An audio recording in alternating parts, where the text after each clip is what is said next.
it is unusual to pick out the last sentence, or the last three sentences of a book and read them. They're short sentences, and read them, but the beauty in the sentences give an indication as to the excellence of the work of the author, Cathal Delaney, and his dear wife, Jean. You're both very welcome. Yes, thank you very much. I'll read this for the people. Elizabeth Veronica Blaney pressed the letter to her heart. Her face fell to a giant teardrop. She nodded nods of acceptance. "I love you," she whispered. The end. Cathal, what were the circumstances of that necessity to declare love and that apparent heartbreak in there? Well, this was the end of a lifelong relationship. My story is about two two ladies growing up in County Cavan countryside. One is from the big house, and the other from a farmhouse where 12 children were reared. The lady from the large house, the big house, was a lone child. So you'd wonder what they had in common, these two. Now, I've put fictitious flesh on the stories, on skeletons of real life things. Yes, The lady from the farmhouse was my grandmother. So I worked on true happenings in the life of my grandmother. Yes. And built on that. Had you difficulty sourcing the tales of true happenings? Not really. My father told me quite a lot, and one of my uncles had told me quite a lot of what went on at that farmhouse all those years ago, the late 1800s, early 1900s. And so, you know, I was pretty well versed, and I did some research, of course, of what happened in later years. And was all of those experiences in the Carlingford area? Well, they ended up in the Carlingford area. They started at Cavan. My book starts in the beginning with Cavan farmers.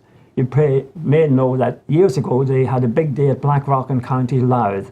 They came there on the 15th of August to mark the end of the summer. It was the last hooray of summer.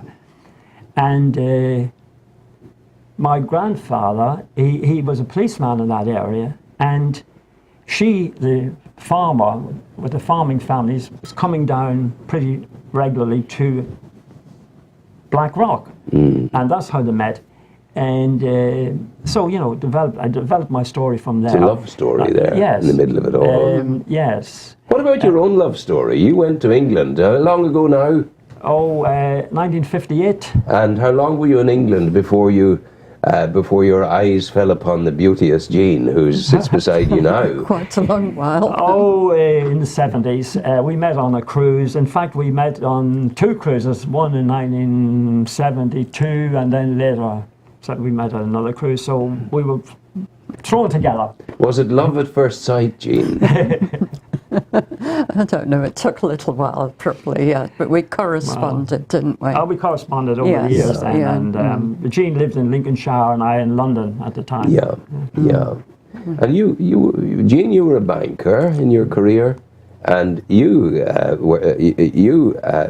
Cathal, you were a social worker. You were in the civil service. Yes, the social side, really, dealing only with men who were, as we say, down and out in the London area, and there were many, many of them. And unfortunately, a high proportion were Irish. So perhaps that's the way the powers to be were thinking, this is an Irish guy, we'll put him in to work amongst these people. So we had a specialist centre in the East End, and we tried to rehabilitate lots of these men. Unfortunately, they'd fallen on hard times after the war. They'd been working on the buildings, lots of them. And when they passed a certain age, of course, they were thrown aside, and unfortunately lots took to drink. They had no family ties, and so unfortunately they ended up on the streets. And they would have come to you for sustenance, for money, for benefits. Mainly, they didn't get much money from us because unfortunately they could not handle money. So we accommodated them in the hostels, the Roughton houses and the Salvation Army hostels. We worked hand in hand with them. And also we had got a considerable number of people back into work, you know, working in hotels, many hotels in the London area. So they got jobs as kitchen porters and that kind of thing, you know. It seems to me that you were particularly well suited for this work because you hailed from the caring ethos of Carlingford and Louth and Mourne. Yes. There was a natural caring streak in you, perhaps. Yes, true, yes, because as you know, growing up in a place like that, in Cooley, Carlingford, nearly everyone knew everyone else, looked out for each other. So it was a bit of home from home in a way. Yeah. You know. Now that decision to go to England for you, away at the beginning, in Carlingford, you were in Carlingford at the time. Yes. What, dare one ask, drove you out, fueled the ambition to go across the water, to leave hearth and home, as it were? Yes. You were on an adventure for your life. Yes. Well, of course, basically, there were no jobs around Carlingford, you know. And I thought, well, I'm going to make a break. Why not go to England or America, make a big break, get out into the wide world, rather than mooch around Dublin, for example, you know. Yeah. The Carlingford that you left, describe it to me. Well, you know, it was in a kind of time warp at that age. I'm talking about, well, I was born in 1936, so there was very little change from when my grandfather, for example, he died in 1928. So, you know, Carlingford didn't have electric lights. Electricity was just coming in around Carlingford at that time. I remember the first... Oil lamps you had. We had oil lamps, candles, and the population was around 300 people at that time. Yes. Amazing. Jean, you were in England. Can you remember the first time that you met Cathal? Yes, it was, we were on a cruise and... Separately? Yes, separately. And in those days, they grouped people around a table together, and we were put next to one another on a table. On a table. For meals. There's a serendipitous matchmaker there somewhere. Yes. Yeah.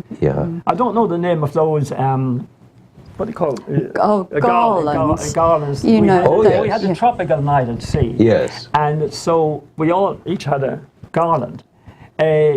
Jean decided she'd change her garland to mine because the one she was wearing did not suit her.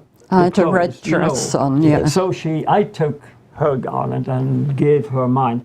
Well, later on we learned that if this is done in the foreign country, you know, where they originate, it means something. Yes, it means something. Jean, if you don't mind me saying so, I think that's the most clever chat-up line in history. My garland doesn't suit my dress. Yeah. Maybe so. I reckon you knew about Honolulu. She lassoed me there, didn't she? She lassoed you with a garland. But it's not too bad. I rather sense that if any lassoing was done, it would have been done with the gentleness and the beauty of a garland. that would have been it. So at what stage, your life together in England, you're back again here in Ireland now. At what stage did the notion come on you to do the book, or was it a work that evolved over a long number of years? Well, not a long number of years, but yes, quite a few years indeed, because I was only doing about 2-3 hours maximum writing per day, and usually in the summer, because the room where we had our computer was quite a cold room, and I didn't want to go up there in the winter time. Understandable. I didn't fancy sitting there. Yes. And of course, I'm very, very slow at typing. Yeah. Yes. But you were driven by an imaginative gene within you, and it's not given to every man to write a book. You have done this. But you know, Rona, we generally say, well, there's a book in everybody. And I used to, down the years, I thought I would like to write a book. Good, bad, or indifferent. Oh no, but there is no good, bad, or indifferent. It's all the genuine experience that you've been through. And in your case, you turned the experience to fiction. Yes. So in broad terms, what is the plot as it runs through?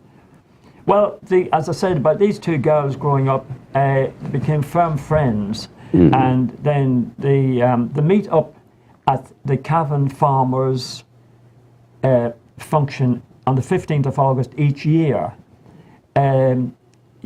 You might say, okay, the lady from the big house was not a typical farmer, but her dad would accompany her because she became so friendly with my grandmother, the poor girl, that she always wanted to be with her. Well, at least once a year. Yes. So they used to meet up, and so then my book consists of a great exchange of letter writing between them over the years, and then from there, when my grandmother Elizabeth was married the policeman, he had been transferred to Dundalk police station, and so she lived in Dundalk, but it was quite near Black Rock Resort, as you know. Of course. So the two ladies still met up each 15th of August. Yeah.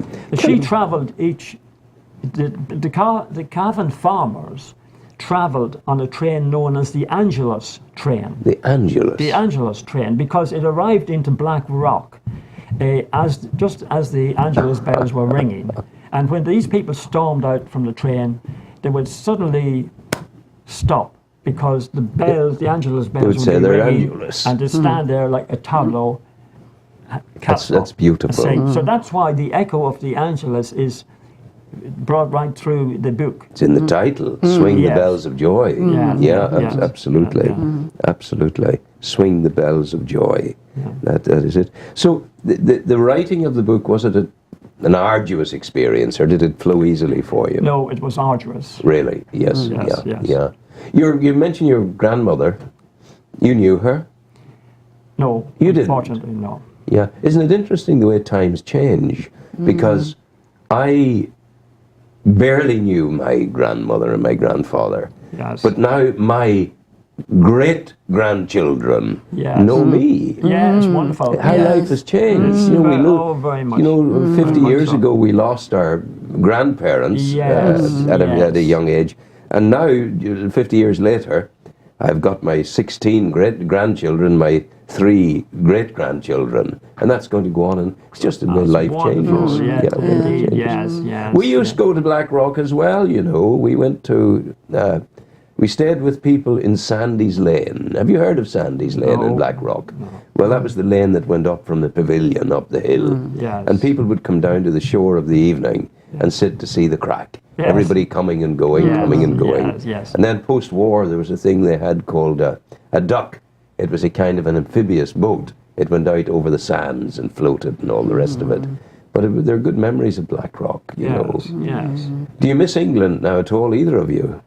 Oh, yes, we do, in a way, certainly. Our work colleagues and that, we just wonder what they're up to now and if they're still alive. Yes, of course. That kind of thing. Isn't it strange, Cal, how we how we so easily lose contact with work colleagues? Yes. It's very strange, And what about your own family, your maternal family over there, Jean? Are they still there? No. They've moved on too? Yes, I've got one brother and he's just moved out to Greece, so... Yes. So. Well, we have you now solidly ensconced in Forest Hills in Newry. Yes. You're very welcome on the programme, and I thank you for coming in. Oh, thank you very much. And we will make sure, Sarah has your telephone number, we'll make sure we contact you when this is going out with a time. Yes. You have access to a computer, yes? With internet? No, I'm afraid not. No. You'd probably get it in